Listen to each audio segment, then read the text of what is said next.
Welcome back नाज़रीन, आप programme देख रहे हैं पाकिस्तान टुडे। हाशमी साहब ये लोकल बातें भी कर लेते हैं क्योंकि आप देख रहे हैं कि जब से मैं लाहौर आना मैंने शुरू किया है, मुझे याद है कि 70 में भी पानी खड़ा होता था और ये लोकल गवर्नमेंट जितना काम करती है, फिर सियासतदान, कई वजीर आजम यहाँ बने, कई वजीर आला यहाँ बने। 20 साल पहले भी कुछ ना बदला, 15 साल के बाद भी कुछ ना बदला और आज फिर उसी तरह ही है। आज भी वजीर आला बूट पहन के बाहर है, पहला वजीर आला बूट पहन के बाहर होता था। ये नुक्स कहाँ है? मसलन कोई स्टेबिलिटी नहीं है या वजारे काम नहीं कर रहे या कोई क्या चीज है ये?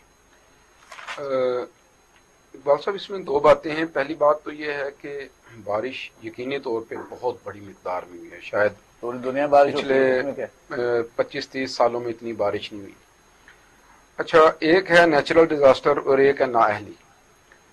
हमारे यहाँ चीजें बड़ी कलील मुद्दत के लिए तय की जाती हैं और उसी के मुताबिक फिर सारा निजाम जो है ना वो वज़ा किया जाता है। आर्जी मनसूबाबंदी की जाती है। तो आर्जी मनसूबाबंदी के तहत जो इकदाम किए जाएंगे उसमें फिर अगर कोई गैर मामूली हालात पैदा हो जाएं तो वो ऐसा ही होगा जैसा आज हुआ है कि लाहौर में हर तरफ पानी पानी है और लोगों को गुजरने के लिए रास्ते मुयसर नहीं है। तो इसमें मैं समझता हूं कि शायद उनकी भी मर्जी ये होती है कि कुछ बारिश हो, पानी जमा हो, उनकी तस्वीरें बने, कुछ वीडियोज आएं, वो बूट पहन के बाहर निकलें और फिर दुनिया को दिखाएं कि हम मौजूद हैं। मेरे वजीर आजम जब वजीर आला थे उस दिन पहले, तो चौक नाखुदा में हमारी गाड़ी जो है वो पानी की नजर हो गई थी, तर गई थी। तो फिर रेडी के ऊपर हम दोनों बैठ के लोगों ने उठा के बड़े हम लेके गए थे। या मैंने उस वक्त भी पानी देखा। क्या ये मनसूबाबंदी ने उसी लक्ष्य में उसी तरह रहता है? कौन क्या बदलता था? कुछ नहीं सर, उनका मसला नहीं है ये। हकीकत बात तो यही है कि जो हमारा पॉलिटिशियन है या जो हमारी लीडरशिप है, अवाम के मसाइल उनका मसला नहीं, उनके मसाइल कुछ और हैं। अब बताइए कि हर्ज नहीं है क्योंकि इसका वही माले गनीमत है कि मतलब काम तो अब हमने देख लिया कि काम तो करता कोई नहीं है। मुल्क का मुआशरा तो पठा बैठा हुआ है।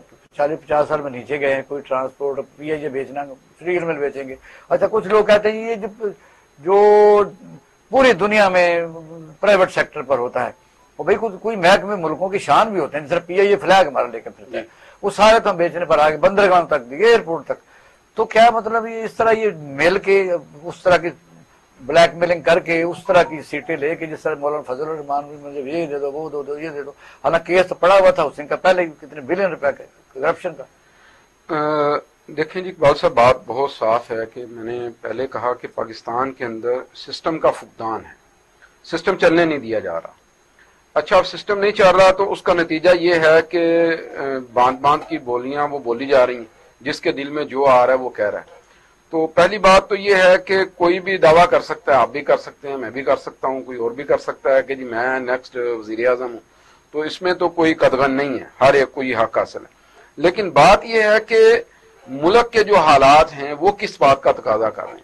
मेरा ये ख्याल है कि अगर हमने मुल्क बचाना है और मुल्क को आगे लेके चलना है तो फिर हमें एक कंसेंसस डेवलप करना होगा। जो इस वक्त इफ्तराक है, इंतशार है, सारी कौम टूट फूट का शिकार है, लोगों को बात समझ नहीं आ रही कि जाना किस तरफ है। तो इसमें पहला सबको इकट्ठा होना पड़ेगा। जी बिल्कुल, मैं समझता हूं इकट्ठा होंगे कि इन दिनों में सब्र नहीं हो रहा कि थोड़े दिन रह गए तो हुकूमतें बदल रहे सेंसिटिव इलाकों में। सर ये सारा गलत तो फिर मतलब यह है कि सुलह कैसे करनी है? तो बात यह है कि कोई भी एक कदम पीछे हटने के लिए तैयार नहीं है। कंसेंसस तो उसी वक्त डेवलप हो सकता है कौम के अंदर जब आप सारे अपने अपने मौके से थोड़ा पीछे हटें और आप आपस में डायलॉग के लिए, बातचीत के लिए तैयार हों। मैं ये समझता हूं कि इस वक्त हमें एक नेशनल डायलॉग की जरूरत है जो हमारी तरजीहात का तायुन करे। कौन करेगा? हमारी तो तरजीह सियासी जमातों ने करना है ना। कौन करवाएगा? ये बैठते ही नहीं, एक दूसरे दुश्मन है, जाने दुश्मन है। जो यानी किसी रगड़े में आया उसको छोड़। आप देखें अभी दुबई में इकट्ठे हुए हैं ना, वो तो क्यों है? मफादात के लिए हम इकट्ठे हो जाते हैं और मफादात के लिए लड़ने मरने के लिए भी हम तैयार हो जाते हैं। हमारा इकट्ठा होना भी मफादात के लिए है, हमारा लड़ना मरना भी मफादात के लिए। अभी आप देखें ये और कोई 5, 7, 10 दिन के बाद जो कोलिशन हुकूमत है इसके अंदर बड़े इख्तलाफात सामने आएंगे और फिर इसी बुनियाद के ऊपर हर पार्टी अपना अपना इलेक्शन लड़ेगी। जी वाशिम साहब, क्या कहते हैं इस तरह ये जो सर मेरा नवीर साहब कह रहे हैं कि भी ऐसा नहीं है, क्योंकि जो कहा जा रहा है, अभी हसन इकबाल साहब ने थोड़ी देर पहले कहा, वजह यह है कि खुद गवर्नमेंट कहती है कि हम इनको यानी पीआईयू का नाम उन्होंने खुद लिया اور بندر کا اپنا ایئرپورٹ تو آپ کو پتا ہے آؤٹ سورس کا لفظ یوز کیا. جی جی مینجمنٹ بھی اگر ہم دے دیتے ہیں تو مینجمنٹ جب دے دیں گے تو لوگ اس میں جو مینیجر ہوئیں گے غیر ملکی ہوں گے ان کو آپ کیسے منع کریں گے؟ سر اس میں نا میں اقبال صاحب بات کرنا چاہتا ہوں کہ پھر بات وہی ہے کہ ہم شوگر کوٹنگ کر کے چیزوں کو تو لے کے چلنے کی کوشش کر رہے ہیں. معاملات میں سمجھتا ہوں کہ اس سے زیادہ گمبھیر ہیں اور ہمیں قومی سطح پہ جا کے دیکھنا چاہیے. میرا یہ خیال ہے کہ آئی ایم ایف کی قسط کا مل جانا، وقتی طور پہ ہمارے اکنامک کیفیت کا بہتر ہو جانا، یہ ساری چیزیں یہ ٹھیک ہے، یہ ایک کام ہوا ہے اور یہ کچھ وقت ہمیں مل جائے گا. لیکن سمجھنے والی بات یہ ہے کہ اتنے بڑے تجارتی خسارے کے ہوتے ہوئے اور آپ کی ایکسپورٹس کا بالکل نہ آنا اور امپورٹس کا اتنا بڑا بوجھ آپ کے اوپر ہونا، اس ساری کیفیت کے اندر آپ کیسے چل سکتے ہیں؟ بات یہ ہے کہ دیکھنا یہ ہے کہ آپ کی انڈسٹری کیسے چلے گی. اتنی مہنگی بجلی، اتنی مہنگی گیس اور یہ حالات، کیسے انڈسٹری آگے بڑھے گی؟ آپ یہ دیکھیں کہ کاروباری بندہ کس طرح سے پس کے رہ گیا. ایک عام جو غریب بندہ ہے اس کے لیے بجلی اور گیس کے بل پے کرنا وہ مشکل ہو چکا ہے. اس کے لیے میں سمجھتا ہوں کہ ہمیں اپنے قومی لائف سٹائل کو، پوری قومی زندگی کو تبدیل کرنا ہے.